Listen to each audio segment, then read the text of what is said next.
Buenas noches, soy Federico Galeano Estigarribia, bienvenidos a Líderes. En el programa de hoy, la líder invitada es la señora Katia González, diputada nacional por el Partido Encuentro Nacional y abogada. Con ella vamos a conversar acerca de cuáles son los desafíos y las responsabilidades que les toca a los políticos de la oposición en este momento para actuar alineados o de acuerdo con las necesidades y los pedidos de la ciudadanía y no caer justamente en aquello de lo que acusan al partido de gobierno y que tiene que ver con gobernar absolutamente disociados, separados de las necesidades de la gente. Como siempre, empezamos el programa agradeciendo a las empresas auspiciantes Banco GNB, Caminamos Juntos desde 1920, Split Tokio, el aire superior, con el Pacto de Confianza NGO, Coexma SRL, Creando Ambientes Corporativos desde 1998. Luego de la presentación del programa y de nuestros auspiciantes, conversamos con la diputada Katia González, aquí en Líderes, desde los estudios de ABC TV.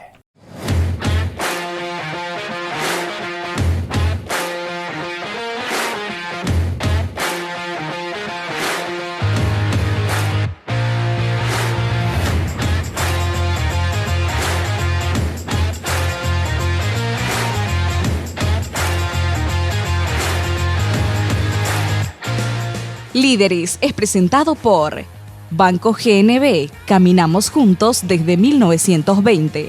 Split Tokio, el aire superior con el Pacto de Confianza NGO. Coexma SRL, Creando Ambientes Corporativos desde 1998. Todo empieza con un paso, o con una simple idea que imagina el futuro, o con un saludo que transmite confianza. Y por eso, hoy iniciamos nuestro camino para convertirnos en el mejor banco del Paraguay, porque somos herederos de una gran historia, con raíces sólidas, que siguen creciendo gracias al compromiso de seguir caminando juntos, paso a paso. Banco GNB. Caminamos juntos desde 1920.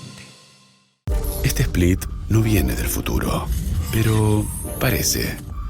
Su poderoso motor de 4 velocidades lleva el aire más lejos con la función iClean, que elimina restos de agua del evaporador, y iFeel para mayor confort. Frío en menos tiempo, aire más limpio. Algunos dirán que este Split tiene aires de superioridad. Y tienen razón. Split Tokyo Extends, el aire superior.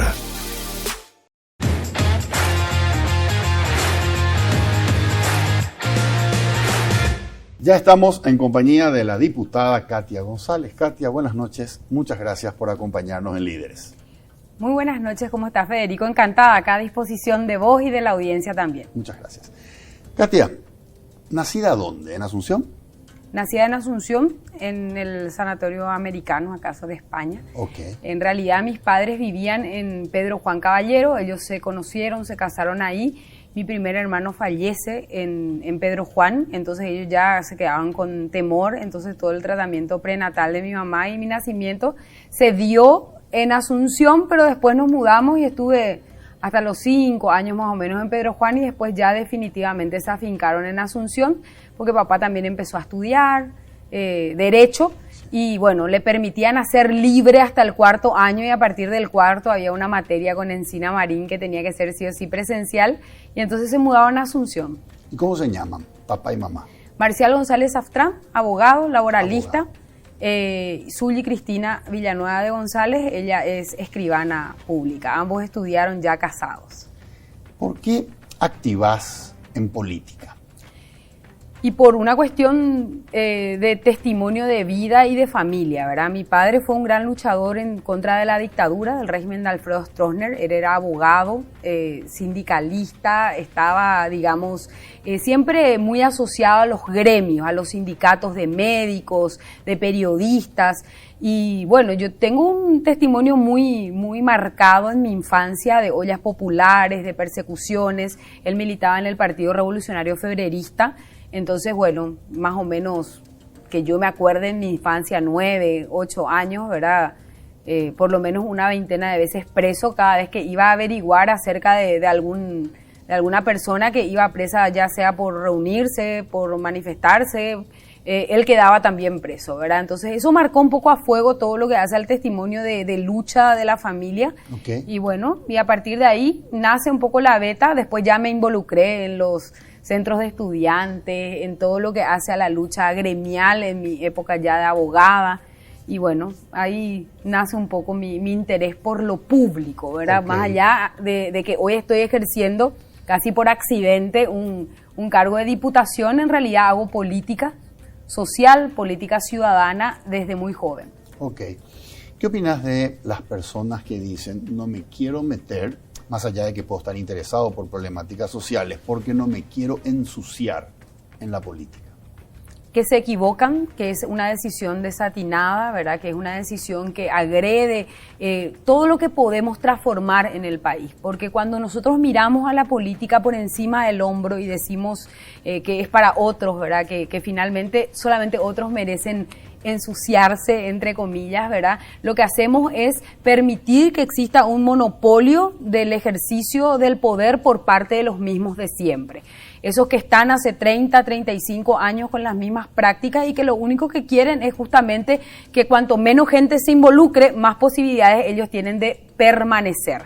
Entonces ellos son fanáticos de ese discurso, ¿verdad? No te metas nomás, vos sos demasiado bueno. A mí me dijeron, me llegaban a decir colorados, ¿para qué te vas a meter? Te vas a ensuciar, ¿verdad? Porque realmente con esa lógica nosotros permitimos de que este país esté estancado, que nuestra democracia esté cada vez más agredida, ¿verdad? Más debilitada, nuestras instituciones tienen problemas de solidez. Okay. Y eso se debe a la falta de involucramiento ciudadano. ¿Tiene un costo que de repente te hace dudar a vos o te hace de repente pensar, ¿para qué me metí? ¿Tiene un costo en términos familiares? No, porque en la familia desde muy chico se milita, ¿verdad? Entonces nosotros, somos un poco tiranos, ¿verdad? Los González. Porque realmente quien se ensambla a nuestra familia entiende cuáles son las reglas de juego, ¿verdad? Yo estoy casada hace 16 años, ¿verdad? Hace mucho tiempo. Y bueno, tengo una familia, 2 hijos. Y bueno, mi marido me acompaña muchísimo. Él muchas veces hace de filmador, claro que de repente, ¿verdad? Se resiente fundamentalmente en el tema de tiempo. Y fundamentalmente en una sociedad como la nuestra que le etiqueta un rol a la mujer que tiene que dedicar largos momentos de su vida a cuestiones y a tareas domésticas, ¿verdad? Eso hace que obviamente uno salga un poco del esquema.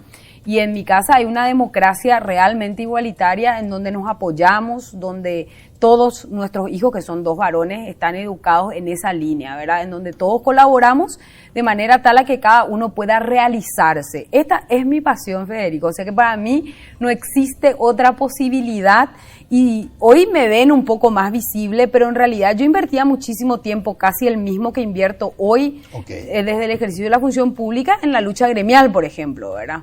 Exacto. ¿Sos feminista, Katia? Soy feminista, por supuesto. Creo en la lucha y en la reivindicación de los derechos de la mujer. Claramente nosotros necesitamos llegar a un reconocimiento que hoy no se da. Solamente tenemos hoy de 80 diputados, tenemos 11 diputadas mujeres, de 45 senadores tenemos 8.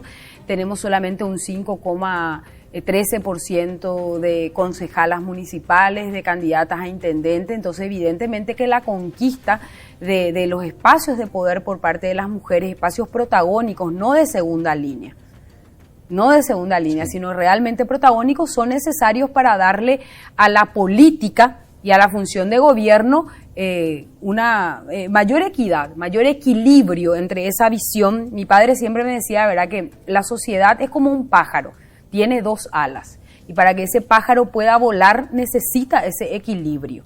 Hoy nosotros tenemos un desequilibrio claramente volcado hacia el monopolio del ejercicio de los espacios de poder y de decisión a los hombres, ¿verdad? Es como que la política está reservada a los hombres, ¿verdad? La política o los espacios de poder o las claques se reúnen en torno, digamos, a una mesa de testosterona, ¿verdad? Okay. Entonces yo creo que necesitamos una sociedad que incluya a las mujeres. ¿Cuáles son los límites del feminismo? ¿Qué opinas vos, por ejemplo, respecto a las marchas de feministas con el torso desnudo, casi incentivando una agresión a los hombres? ¿Y qué pensás del lenguaje inclusivo, por ejemplo?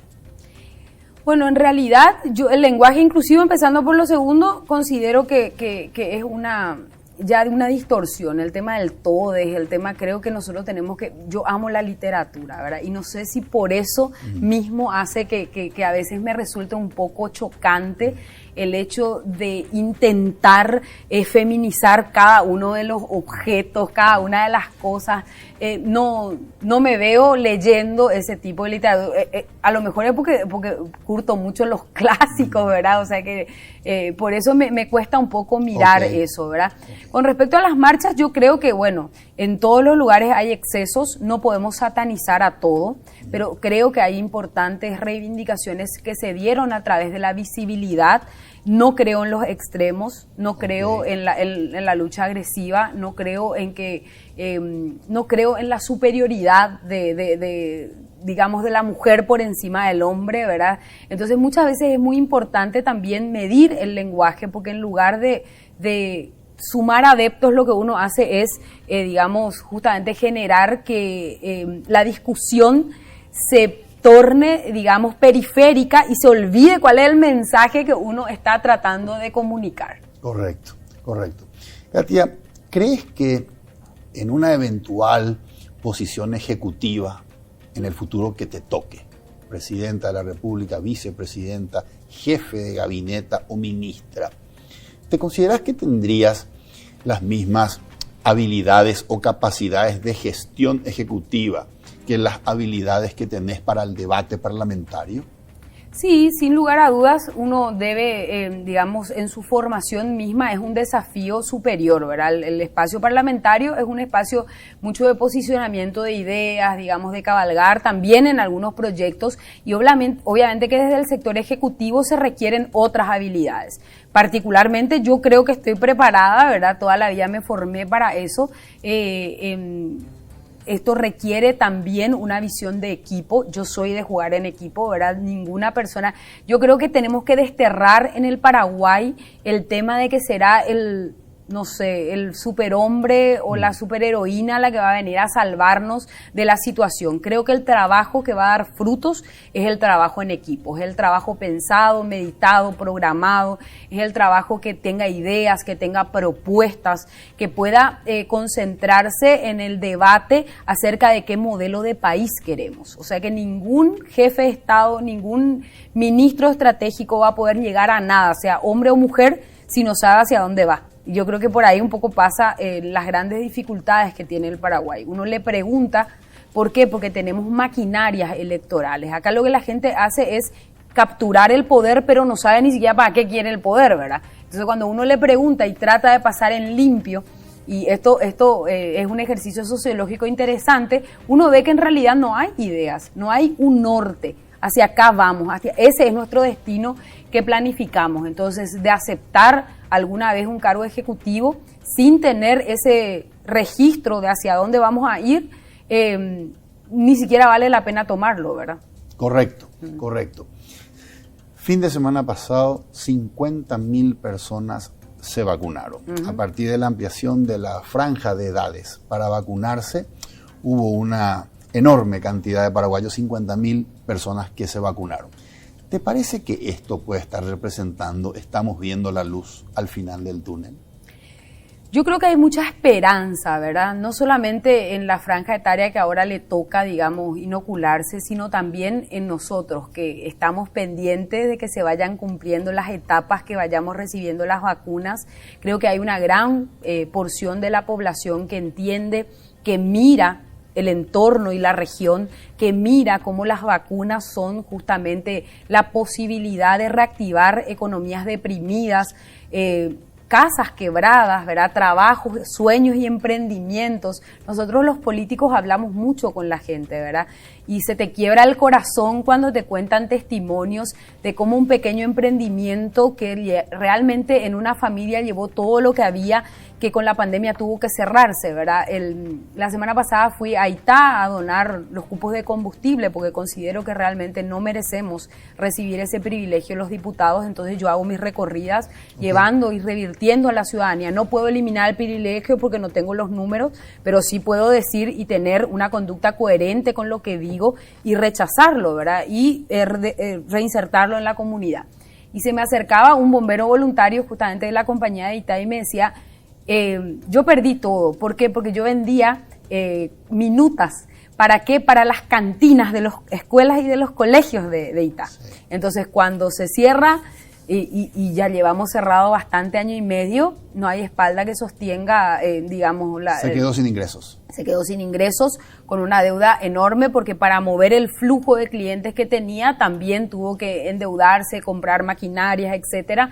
Y así hay muchísimos testimonios de cómo gente que tenía una actividad sólida ha quedado, digamos, sin la posibilidad de ingreso. Esta persona, que es un ejemplo nomás en todo el universo, cuando se vuelvan a abrir las escuelas, va a poder volver volver a tener ese ingreso que era su modo de vida, ¿verdad? Porque se van a volver a reactivar las cantinas, ¿verdad?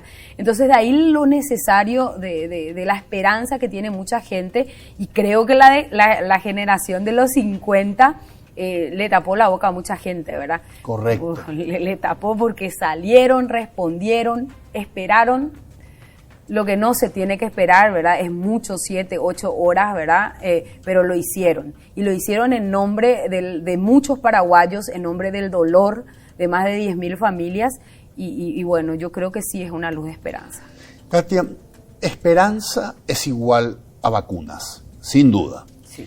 Pero seguramente para tener esperanza o para devolver la esperanza, más allá de las vacunas, necesitamos algo más que nos convoque. ¿Qué puede ser? Y necesitamos pensar en el Paraguay post-pandemia, ¿verdad? El Paraguay luego de la pandemia no puede continuar siendo el mismo. Lastimosamente tenemos un gobierno que no comprendió que necesitábamos en este tiempo de encierro, en este tiempo, digamos, de reflexión, pensar en encarar y abordar algunas reformas cuanto menos. A lo mejor no se iban a poder hacer todas, pero realmente acá se impone repensar el sistema de salud. Este sistema de salud que hoy está atomizado, que está fragmentado.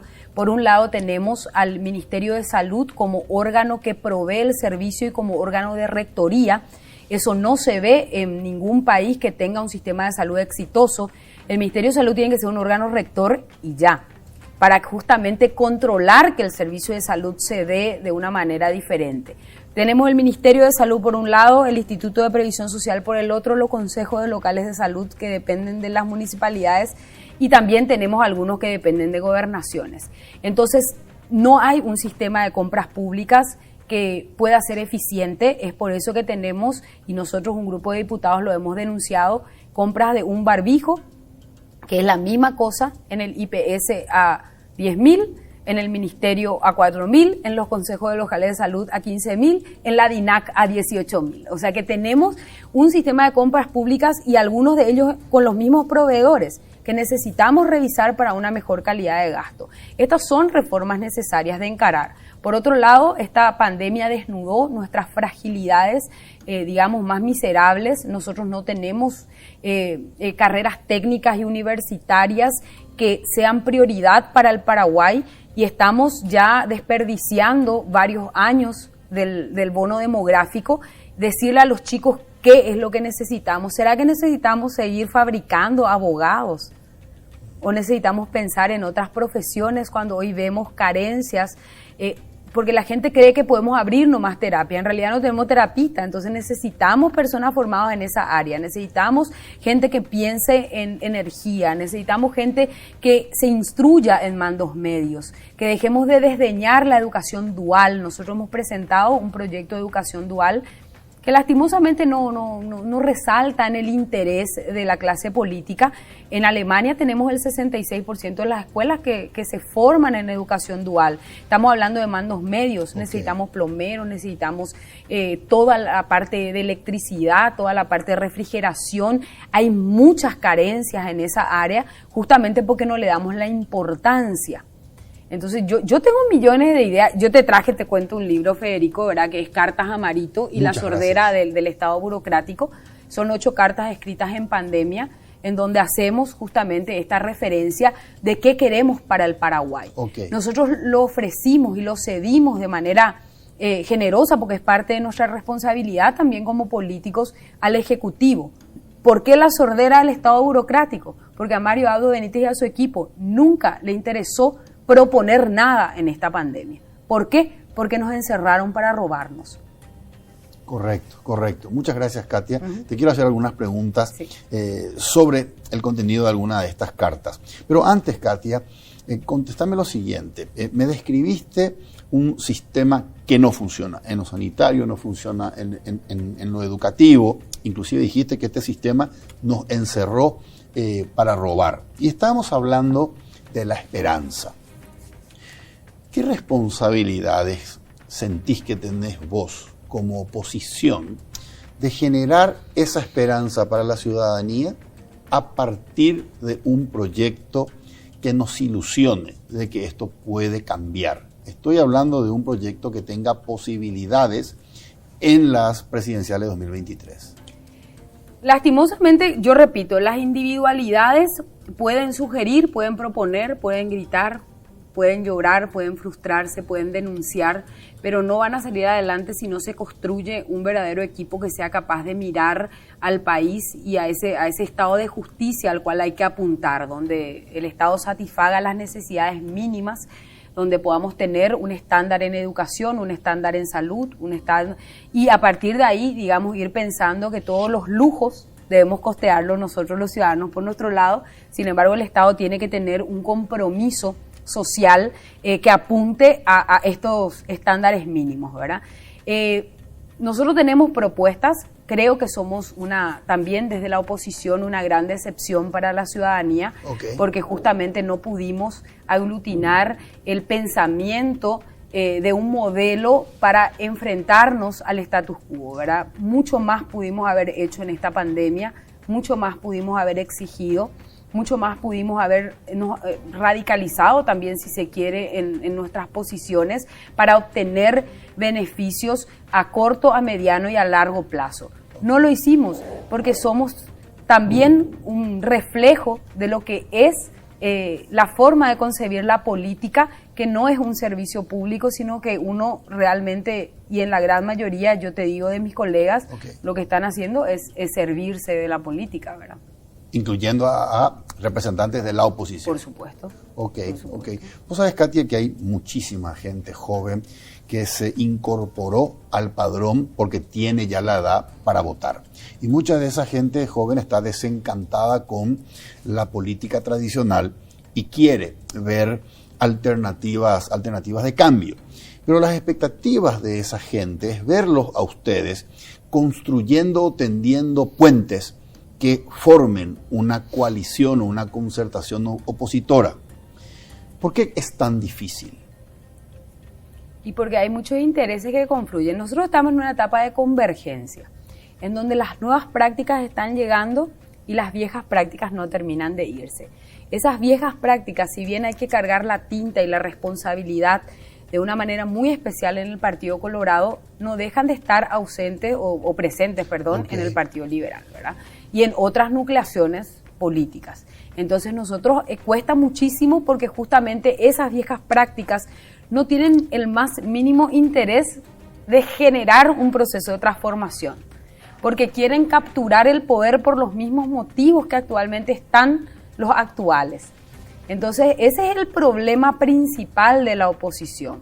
Y por otro lado, su falta de ideas. La preparación es importante. Los partidos políticos deben volver a recuperarse para hacer, esquemas de pensamiento crítico en donde la gente se sienta identificado. Hoy, ¿qué partido está haciendo eso? Muy pocos, y somos individualidades los que estamos generando espacios de debate en los temas. En el propio Parlamento uno ve cómo la gran mayoría lo que hace es responder a un mandato de bancada.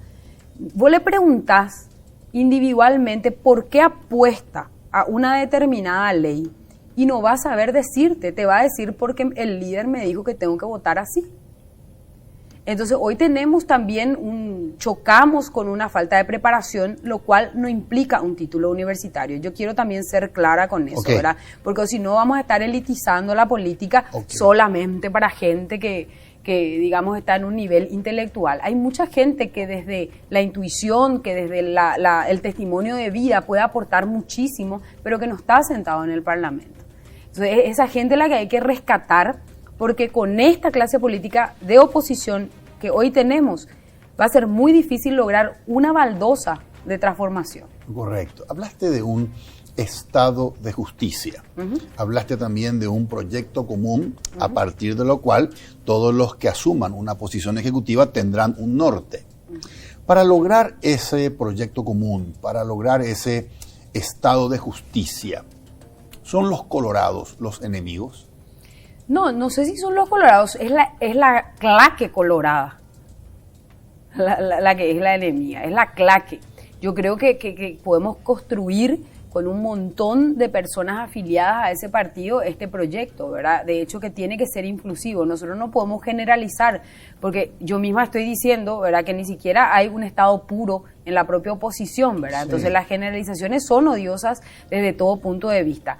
Los enemigos son los integrantes de la claque, esa claque que nos ha sometido a peregrinar indigno, a la institucionalización del latrocinio, a la forma de ejercer y de mirar la cosa pública como algo que me pertenece.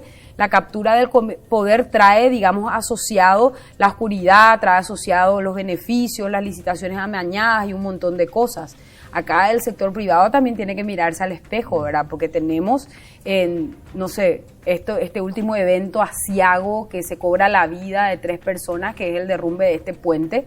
Acá hay responsabilidad privada que se tiene que escrutar, ¿verdad? Entonces, eso nos obliga a pensar en cuál es el sistema que hoy está implantado en el Ministerio de Obras Públicas y Comunicaciones. Un sistema donde han privatizado estas élites dominantes, ¿verdad?, han privatizado el propio Estado. Entonces ellos ponen a los funcionarios estratégicos, ellos ponen ministros, ellos son los que participan en la licitación, pero a su vez tienen ellos mismos una empresa de fiscalización y ellos mismos una empresa que construye y hace el proyecto. Entonces es toda la misma cosa. Acá es el cambalache que hay que desmontar. Decime cuál es tu opinión. ¿Qué pensás acerca de Efraín Alegre? Bueno, Efraín Alegre tiene su valor, tiene su testimonio, tiene su lucha dentro del Partido Liberal. Yo no comulgo porque, repito, vengo de una generación diferente. Hay cosas pero seguramente que a él también hay cosas que no le gustan que yo hago, ¿verdad? Hay formas de hacer o de ejercer el liderazgo que no me convencen, ¿verdad? Que están desfasadas según mi visión y que nosotros tenemos que tener otro tipo de liderazgo y de compromiso para intentar aglutinar, ¿verdad? Entonces, la prioridad no debe ser mi figura, no debe ser mis intereses, no debe ser mi ansiedad, sino que debe ser realmente la búsqueda de la construcción colectiva de un gran proyecto, ¿verdad? Entonces, yo respeto el liderazgo de Efraín, ¿verdad? Pero en muchas cosas no estoy de acuerdo con él. ¿Te parece que sus objetivos personalistas o sus intereses personalistas podrían ser un obstáculo para construir un frente de oposición? Salvo que él esté esperando simplemente las internas y la resolución de eso para poder cambiar de actitud, puede llegar a ser un obstáculo muy grande. Porque hasta el momento él no ha sido convocante. O sea que fue convocante y las veces que fue en las mesas de los partidos fue para bajar una línea, no para escuchar, ¿verdad? Y el ejercicio de escucha es demasiado importante. Yo no creo que él haya hecho el esfuerzo suficiente y voy a hablar por diputados, ¿verdad? Para poder... En diputados hay diputados liberales fantásticos que tienen, digamos, clarísima la película, que están prácticamente luchando en solitario y no se sienten identificados con el liderazgo de Efraín. Y si dentro de su propio partido, gente que está, ni siquiera hablo de la gente que no vale la pena, pues no sirve ni para tranca de infierno, ¿verdad? Hablo de la gente que sí es un potencial que hay que cuidar dentro de su partido y que él no llama ni convoca. Katia, en marzo pasado se perdió en la Cámara de Diputados la votación para elevar el juicio político al presidente de la República y al vicepresidente de la República por mal desempeño de sus funciones en la pandemia. ¿Pensás que hubiese sido diferente el resultado si se apuntaba solamente al presidente de la República y no al vicepresidente? No. Yo creo que Honor Colorado tiene clarísima la película de intentar jugar como disidencia, pero en realidad por sus votos los conoceréis. Si es que uno mira la trayectoria de ese voto en la Cámara de Diputados, nosotros vemos que los colorados están unidos desde el comienzo de esta gestión. O sea que simplemente hay un grupo de medios que trata de hacer ver como que la fruta podrida está hacia un lado y posiciona discursos grandilocuentes, de críticas, etcétera, pero que en la práctica uno ve que son la misma cosa. Acá todavía no llegó en ningún momento y todo termina siendo un jaque, porque no hay una decisión del líder de Honor Colorado de enjuiciar y de soltarle la mano a Mario Abdo Benítez. ¿Por qué no lo hace? ¿Y a vos no te parece que a lo mejor al enjuiciarlo a Mario Abdo Benítez, justamente Honor Colorado podría tener la oportunidad de que suba Hugo Velázquez, que además por constitución ya no puede candidatarse para 2023 si ejerce la presidencia destituido el presidente? ¿No te parece que a lo mejor Honor Colorado hubiese estado interesado en eso o lo iban a defender igual a Mario Abdo Benítez? No, lo iban a defender igual. Yo creo que las cosas van a cambiar a partir de agosto. En agosto cambian también las reglas de juego porque ya no hay un mandato electoral, es decir, que a partir de agosto la sanción al presidente de la República y su destitución vía juicio político ya no va a implicar que haya una elección. Entonces están esperando eso en parte. Están jugando el juego de extorsionar. Yo creo que ellos tienen en ambos. Cumplidos los 3 años de periodo, claro, lo reemplazaría el vicepresidente y no hace falta llamar a elecciones para elegir un nuevo vicepresidente. Así es. Se elige en el Congreso. Directamente. Correcto. Sí. Puede cambiar el tablero a partir de agosto. Va a ser muy difícil, sobre todo si Mario Abdo Benítez no viene de manera contundente, al menos con las vacunas, y continúa digamos, a cuentagotas de donaciones. Paraguay, Federico, es un país digno. Paraguay ha pagado y ha gestionado contratos para más de 13.000 dosis de vacuna. Sí. Y sin embargo, nosotros somos un país digno. No necesitamos recibir donaciones. Nuestro pueblo se ha endeudado por generaciones enteras para pagar sus vacunas.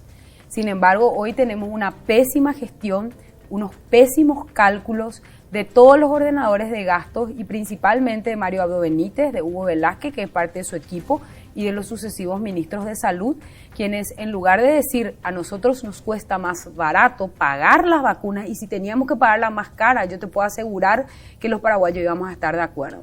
Regateamos en vacunas para elevar los costos de terapia y para que la gente muera en pasillos, ¿verdad? O sea que es muy grave lo que se hizo en el Paraguay, ¿verdad? Entonces, si no trae vacunas, el escenario se le complica muchísimo a Mario Abdo. Y no hablamos de 100.000 ni 300.000, hablamos de vacunas de verdad. Correcto. En julio es la prueba de fuego y ya no creo, sinceramente, si estas cifras continúan subiendo de esta manera escandalosa y dolorosa, que Honor Colorado le sostenga a Abdo.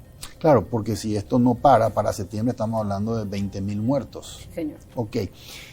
Aquí, en este libro, Cartas, te agradezco nuevamente, Cartas a Marito, hay una carta en la cual ustedes le proponen la convocatoria a una constituyente, esto obviamente pensando en el largo plazo, a una constituyente, y ustedes proponen cosas muy interesantes. Por ejemplo, la unicameralidad del Congreso, es decir, que no vayan 2 cámaras, sino una sola cámara. Y también proponen cosas como, por ejemplo, que desaparezcan las gobernaciones y que desaparezcan las juntas departamentales. ¿Por qué? Bueno, básicamente repensar y reconfigurar el poder político es muy importante para empezar una nueva era. Funciona la bicameralidad, no es un obstáculo acaso ¿Funciona la bicameralidad? Esa es la pregunta que tenemos que respondernos, ¿verdad? ¿Funciona este feedback que hay? ¿Realmente nosotros estamos ofreciendo a la ciudadanía leyes que en su cotidianeidad redunden en beneficio ciudadano? ¿Qué es lo que se debate dentro de las dos cámaras del Congreso? ¿Sirven para la toma de decisiones estratégicas y para la consolidación de la democracia constitucional? Y esas son las grandes preguntas que se debaten. Nosotros tenemos una teoría de que el cambio de paradigma y el establecimiento de la unicameralidad puede ser muy interesante para simplificar muchas cosas. Esta unicameralidad va a permitir también una mayor concentración, una reconfiguración diferente de todo lo que hace el sistema electoral, y después tendremos una Cámara de Representantes, ¿verdad?, que también se propone en el libro. Y por otro lado, cuando hablamos de reconfiguración, vemos que las gobernaciones tal cual están concebidas no sirven para nada. Porque en la Constitución Nacional se establece que las gobernaciones son representantes del Poder Ejecutivo en las regiones. Sin embargo, hoy, cuando hablamos de un espacio electoral donde puede estar ocupado por liberales, por colorados, por gente afín o no afín al gobierno de turno, no están sirviendo para nada más que para robar, para instalar, digamos, ese brazo ejecutor que no tiene proyectos. ¿O acaso viste al gobernador del Central, voy a hablar de mi departamento, que ha convocado a los 20 distritos de Central para sentarse a una mesa y decir, bueno, acá nosotros necesitamos impactar? ¿Por qué no nos proponemos durante este periodo, no sé, hacer el desagüe pluvial en todos los departamentos de Central? Porque si hacemos solamente en uno, resulta que el otro municipio pues viene y nos inunda.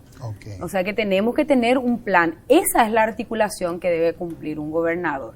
¿Y qué es lo que hoy hace? Hace por su lado, no sé si así se dice, pero por su lado su propio negocio, y vemos que factura, digamos, y no tiene ningún plan estratégico. No nos sirven gobernadores concebidos de esta manera. Entonces o los eliminamos o hacemos que realmente sean representantes del Ejecutivo y que los nombre él. Ok, perfecto. Como era antes del sistema. Obvio, pero bueno, otra reconfiguración, no, pero hablo nomás de que nos cuesta tanto provocarnos y pensar, o sea que eso es el punto que se propone un poco. No son verdades absolutas, pueden tener muchísimos errores, son simples pensamientos disparadores de debate, de un debate a nuestro criterio, ¿verdad?, absolutamente necesario para que la sociedad compatibilice la democracia de calidad, una democracia constitucional en donde realmente se apunte a la política como un servicio público. Ok. Obviamente que ese debate requerirá de un contexto de constituyente. ¿Para cuándo, te parece? Si es que vamos a hacerlo, tiene que ser al principio de un periodo constitucional, donde la legitimidad del gobierno es suficiente para poder convocar a la sociedad civil para aliarse estratégicamente en un debate que sea capaz de enriquecer nuestro pacto político y social y no llevar adelante una constituyente únicamente para incorporar los temas que finalmente la clase política tiene en agenda. Conste que estos son propuestas de disparador a largo plazo, ¿verdad? Hoy mismo llevar adelante una constituyente sería ponernos una soga al cuello. ¿Por qué? Porque tenemos todo un sistema de cacicazgos, todo un sistema de captura que va a hacer que el Partido Colorado probablemente ponga todas sus fichas para poder tratar 2 o 3 temas que le interesan y que hace mucho dan vueltas y que hay intentos de golpe fallidos, que son el tema de la reelección, por ejemplo. Ahora nosotros queremos una constituyente porque queremos ser eternos. Correcto. ¿A qué le tenés más miedo, Katia?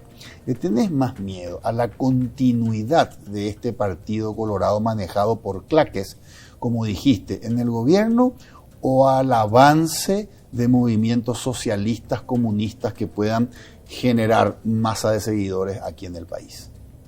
A lo primero. A lo primero. Sí. ¿Por qué? Le tengo más miedo a la continuidad de la claque del Partido Colorado porque han convertido al Paraguay en un estado inviable, en un estado que no ofrece las garantías de la supervivencia de las instituciones.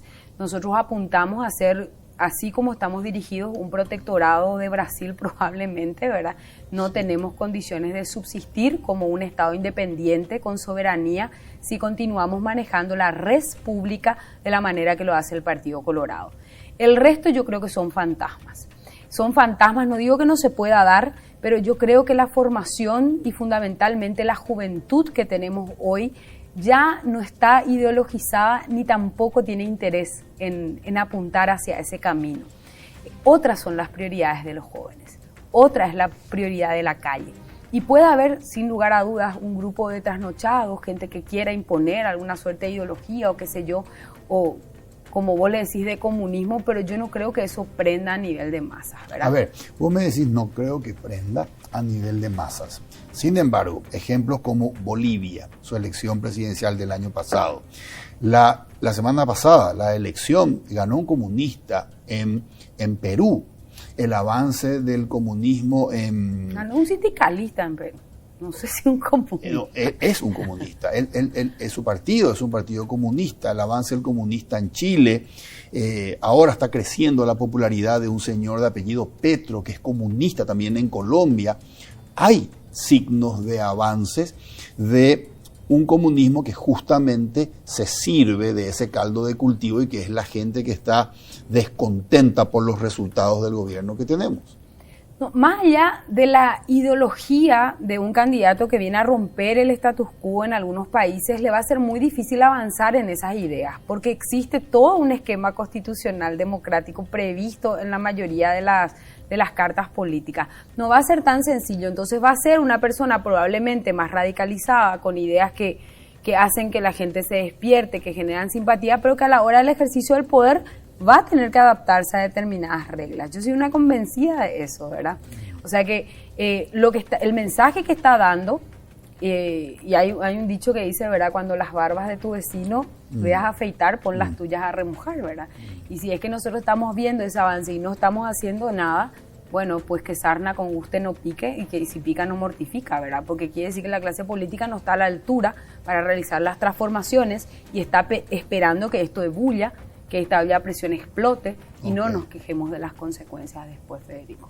Si nosotros no estuvimos a la altura de las circunstancias para generar procesos que aplaquen la desigualdad que hoy hay en Paraguay y el crecimiento de esa desigualdad, de esa falta de oportunidad, de ese país que es un doble país, es un país donde hay gente muy privilegiada que tiene acceso a todo lo básico y hay gente que no tiene nada absolutamente. Entonces no nos quejemos, porque se viene y ahí ya no podemos saber bajo qué ropaje se va a venir el estallido social. Ya no vamos a poder saber si va a ser de una extrema violencia, si va a ser con el posicionamiento de una ideología, ya no vamos a poder saber ni vamos a poder controlar. Y la culpa es del Partido Colorado. Bueno, la culpa es del Partido Colorado, pero también lo que dijiste al principio de la conversación, ustedes tienen responsabilidad de no mostrar una oposición que verdaderamente quiera ser diferente. Sí, y estamos de todo. Correcto. Elecciones municipales, Katia. Hablemos un poco de Asunción. ¿Te parece que puede llegar a pasar que el oficialismo con 35 mantenga el poder municipal porque 35 es más que 20 más 20 por separado? Sí, por supuesto que sí. Puede pasar. De hecho que nos deja muy golpeados también los gobiernos de oposición que no han incidido ni han impactado. Entonces, la baja participación y el movimiento de las estructuras en una época en donde la gente tiene miedo, con justa razón, y en donde la política no le genera ningún tipo de simpatía, puede llegar a pasar que las estructuras ganen las elecciones municipales. En cuanto a esa unión, yo siempre hablo de una unión programática, porque tampoco vale la pena aliarse para ofrecer qué, es la pregunta. ¿Para ofrecer qué? Entonces nosotros desde el Partido Encuentro Nacional estamos promocionando la candidatura de Juan Galeano Grassi, ¿verdad? Él es un luchador social, es un emprendedor, es una persona joven, es una persona que tiene ya una trayectoria, digamos, en la lucha contra la corrupción, que ha denunciado algunos grandes negociados en la municipalidad Creemos que tenemos un equipo sólido de concejales municipales que puede ejercer de contrapeso, gente nueva, gente joven, producto de una alianza también con distintas, en lugar de haber 12 listas, va a haber una lista que se llama Encuentro Ciudadano, que va a poder y da participación a diferentes líderes y lideresas locales, donde estamos ofreciendo una opción a la ciudadanía azucena.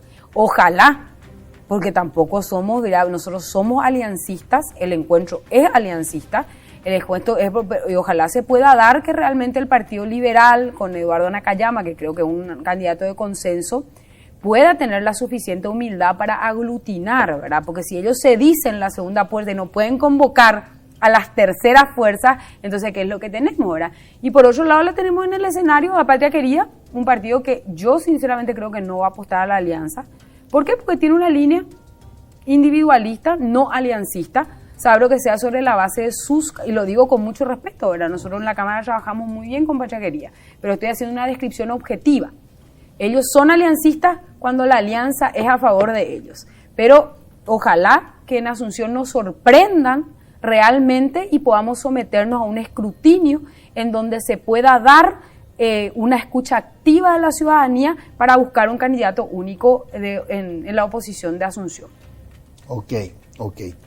Katia, y más allá de las municipales, para las generales, ¿qué dice tu olfato político respecto a quién podría ser candidato del Partido Colorado para presidente de la República? El que gane las internas en el Partido Colorado, ¿quién sería? Bueno, hacer futurología en política es un poco, pero tampoco voy a eludir tu pregunta, ¿verdad? Porque es un poco lo que el pálpite que yo siento. Yo creo que el movimiento Olor Colorado se está consolidando fuertemente, no es que yo lo quiera, todo lo contrario, ¿verdad? Tengo temor al avance de un neocorporativismo peligroso, ¿verdad? Un neostronismo, un neofascismo, tengo miedo. Para mí esa es la idea más fuerte que se representa, pero creo que con la debilidad de Mario Abdo Benítez tiene todas las chances para poner el próximo candidato a presidente de la República por la Asociación Nacional Republicana del Movimiento Olor Colorado. Santiago y me animo Peña. A decir que es Santiago Peña y, bueno, el vicepresidente prácticamente cerrado, Pedro Aliano. Correcto, que seguramente disputarían las internas contra Hugo Velázquez por Añetete. Sí, y no va a ganar. ¿Y cuáles son los planes, las propuestas o los objetivos de Encuentro Nacional para las próximas presidenciales en cuanto a esto es lo que queremos lograr? Nosotros estamos trabajando a nivel país, ¿verdad? Fuertemente buscando esa sinergia colectiva con los jóvenes. No es fácil, ¿verdad? Estamos intentándolo a nivel nacional y la idea es sumarnos y sumar a un proyecto. ¿Dónde vamos a estar colocados dentro de ese gran proyecto nacional? Y si no se puede construir, vamos a hacer todo nuestro esfuerzo a nuestro proyecto. Nosotros sí tenemos un proyecto, lo dirá el tiempo. Pero nosotros estamos o para estar adentro o para estar afuera en el sentido de la visión, desde la perspectiva donde seamos más útiles. Nosotros vamos a estar ahí para apoyar, para ayudar, no sé si como candidatos, no sé si fortaleciendo el Congreso. Primero hay que trabajar, de hecho, en el soporte teórico de qué es lo que queremos. Correcto. Hoy, Encuentro Nacional, ¿cuántas bancas tiene en cada Cámara? Nosotros tenemos 2 bancas en la Cámara de Diputados, que estamos la diputada Norma Camacho y yo. Okay. Nosotros estamos trabajando muy bien. Ella a lo mejor no tiene tanta visibilidad mediática, pero es una gran compañera realmente en lo que hacemos como dupla. Tiene un impacto, tiene una hoja de ruta que fue trazada en el 2018. Alguna vez si nos piden rendición de cuentas, nosotros cumplimos lo que prometimos. Y nosotros teníamos unas determinadas líneas que íbamos a ejercer de labor en la Cámara y lo hemos cumplido. 1, la eliminación de privilegios. Nosotros no aceptamos el seguro médico VIP, no aceptamos los pines de oros ni regalos protocolares, que parece una soncerita, pero es muy grande. No aceptamos los cupos de combustible, no aceptamos un montón de regalías y privilegios que vienen adosadas al cargo. Además de eso, planteamos el tema del Parlasur, porque era una promesa de campaña la eliminación del Parlasur. A Dios gracias, vamos a tener en el 2023 Yacine Parlasurianos, vamos a tener un ahorro importantísimo, digamos, de gasto y sobre todo de estructura, ¿verdad? Gente que no valen para nada y que está en esos espacios, salvo honrosas excepciones que probablemente confirmen la regla. Nosotros impactamos en el tema de Itaipú. Fuimos los proponentes del tema de fondos sociales, ¿verdad? La utilización de los fondos sociales, en este caso para la pandemia, las auditorías a las binacionales, un montón de cosas que tienen que ver con la transparencia y la recuperación de la soberanía en un espacio que siempre nos engañaron y nos dijeron que era binacional. Y bajo la binacionalidad ninguna mirada institucional pudo entrar hasta que nosotros llegamos y empezamos a posicionar esa idea. Y no digo que lo hicimos solos, porque obviamente que le llegó su tiempo a la idea y fue una construcción colectiva, pero fueron promesas de campaña que generadas y llevadas adelante, nosotros le podemos decir a la gente, cumplimos. Correcto. Katia, me detengo en eso que dijiste. Siempre nos engañaron diciéndonos que son binacionales. ¿Por qué nos engañaron? Nos engañaron porque son feudos, porque de ahí se quita la plata para comprar las elecciones. Los colorados hace mucho que no ganan elecciones, compran elecciones y hay que hacer ese distingo. Entonces, ¿dónde hay la plata dulce, la caja chica, la caja negra, como le quieran llamar, ¿verdad? Es justamente de los fondos sociales, de los fondos de las binacionales. Ahí no entra el Estado, no entra Contraloría, no entra Ley de Contrataciones Públicas, no entra ningún tipo de auditoría. Entonces, que vean nuestras cuentas y nuestras inversiones, y 50% de Itaipú y de Yacyretá Ñanembáe es nuestro. Entonces nosotros debemos recuperar esa soberanía para intentar de que una cuestión tan estratégica para nuestro desarrollo, que es la energía, pueda redundar en beneficio de un proyecto. Ok. Comprar elecciones, además del dinero para acarrear a la gente y conseguir los votos a partir de los operadores políticos, que son los propios de mi propio partido, ¿verdad? Los votos de mi propio partido. Además de eso, comprar elecciones también implica comprar a políticos de la oposición para evitar que haya una cohesión en la oposición. Sin lugar a dudas. Comprar elecciones es comprar también, entre comillas, la gobernabilidad, ¿verdad? Hay una realidad y un secreto a voces que hay muchos parlamentarios que reciben, digamos, las dávidas, no solamente en efectivo, de manera mensual, sino también dávidas que si nosotros, de hecho que salen todos los días en los diarios, si es que nosotros vemos y hacemos el une con flecha, el diputado, que su esposa o su esposo es intendente, que participa en licitaciones, que es parte, digamos, en menor medida, su silencio, su complicidad y su falta de posición se mantiene porque es parte, digamos, del sistema de compras públicas, por ejemplo, ¿verdad? O sea que no solamente hay un dinero mal habido debajo de la mesa, sino también hay un dinero que se da a la consolidación de pequeños feudos o espacios en donde esta gente gana. Correcto. Katia, tengo que hacer una pausa. Sí, claro. Y vamos a volver. Y cuando volvamos quiero que me respondas dos preguntas. Sí, claro que sí. La primera, si aspirás, si está dentro de tus planes, ser presidenta de la República del Paraguay. Y la segunda, si te toca el ejercicio del poder, ¿cuál te gustaría que sea el legado que deja tu paso por la política y por el gobierno para el país? Ok. Vamos a hacer una pausa, pero antes permítanme recordarles que los muebles que utilizamos en Líderes son de Coexma SRL, creando ambientes corporativos desde 1998. Ahora sí, hacemos una pausa comercial y regresamos para cerrar el programa con la diputada Katia González.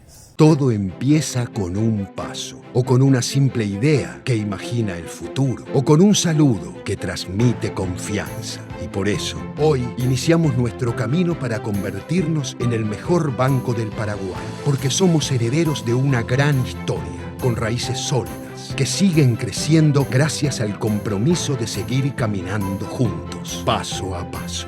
Banco GNB. Caminamos juntos desde 1920.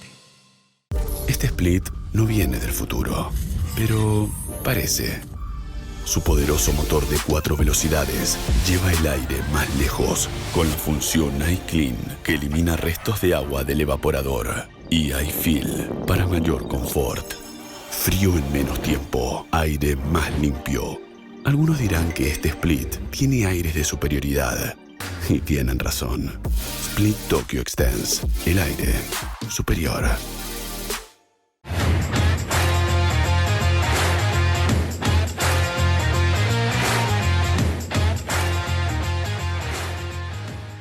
Continuamos con la diputada Katia González. Katia, ¿quieres ser presidenta de la República del Paraguay? Bueno, para todo político el cielo es el límite, ¿verdad? Uno tiene una aspiracional, uno hace una carrera política aspirando al cargo más encumbrado, ¿verdad? Pero esto implica construir un proyecto. Yo insisto mucho en eso, ¿verdad? La factibilidad de cualquier decisión implica la construcción colectiva de hacia dónde vamos a ir, cuál es el proyecto que tenemos para este país que es tan lindo, que es tan glorioso, que realmente pueda tener un norte, ¿verdad? Es los bueyes delante de la carreta, no al revés. Las decisiones no se toman. Aquel político que lo hace de una manera distinta se equivoca. Correcto. Y engaña a la gente. Ok. Si te toca ejercer el poder, presidenta de la República, vicepresidenta de la República, ¿cuál Florero te gustaría? No. Perdón, Florero no. ¿Cuál te gustaría que sea el legado que deje tu paso por el gobierno para las próximas generaciones de paraguayos? En primer lugar, la consolidación de la democracia constitucional, que es muy ambicioso, es muy genérico, pero que tiene sus bemoles. Nosotros necesitamos un país con una consolidación del Estado de Derecho. Nosotros necesitamos cumplir, entender lo que es una constitución, entender lo que es nuestro pacto político y social, entender que las leyes y que el Estado de Derecho debe funcionar. Que en términos sencillos, explica Federico, que gobernantes y gobernados estamos sometidos al imperio de las leyes.